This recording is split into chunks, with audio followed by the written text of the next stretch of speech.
Facebook পেজে scroll করতে করতে আমি দেখতে পাই যে সুন্না স্টোর নামে একটি পেজ একটা কিউট জিনিস বিক্রি করছে ঈদে গিফট দেওয়ার জন্য। সেটা হচ্ছে চেক বুক, যেখানে হয়তো টাকা গুঁজে আপনি সুন্দর করে চেক বুকের মতো করে এটা গিফট করতে পারবেন। তো জিনিসটা আমার ভালো লাগে এবং আমি দেখার সাথে সাথে অর্ডার করে দিই। অর্ডার করার 2-3 দিন সময় লাগে আমার কাছে পৌঁছাতে এবং 2 দিন পরে আমি সেটা আমার হাতে পেয়ে যাই।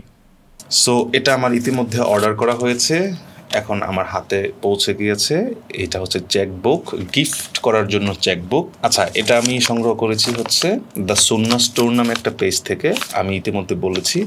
সো তারা এরকম একটা খামের ভিতরে তাদের ইনভয়েস প্লাস এই চেকবুকটা পাঠায়। এটা হচ্ছে চেকের সামনে আর এটা হচ্ছে চেকের পিছনে। আর চেকবুকের চেহারাটা দেখতে এরকম।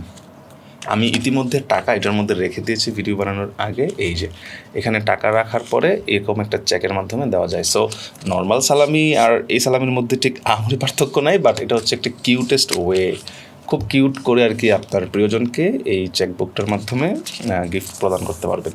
আমার টাকাটা একটু পুরনো হয়ে গেছে। আচ্ছা, এখানে 1000 টাকা নোট রাখলে ভালো লাগতো। 1000 টাকা নোট আমার কাছে নাই আপাতত। Perfect perfect. এই যে এই ছোট্ট জায়গাটার মধ্যে টাকাটা কীভাবে রাখা যায়। সো আমার কাছে ভালো লেগেছে, কিন্তু যদিও এই ঈদে আর অর্ডার করা সম্ভব না, বাট আমি ভিডিও বানানোর স্বার্থে এটা আমি আপনাদেরকে দেখিয়ে দিলাম। ফিউচারে অর্থাৎ ঈদুল আজহাতে আপনারা এটা অর্ডার করে নিতে পারবেন, আপনার প্রিয়জনকে এরকম একটা কিউট খামের মধ্যে করে গিফট করতে পারবেন। সো এই গেল হচ্ছে দ্য সুন্না স্টোরের এই চেকবুক রিভিউ। আমার ভালো লেগেছে এবং আমি স্যাটিসফাইড। দামটা 350 টাকা একটু বেশি মনে হয়, বাট অনলাইন থেকে বছরে একবার কেনার জন্য it's okay, fine. Thank you.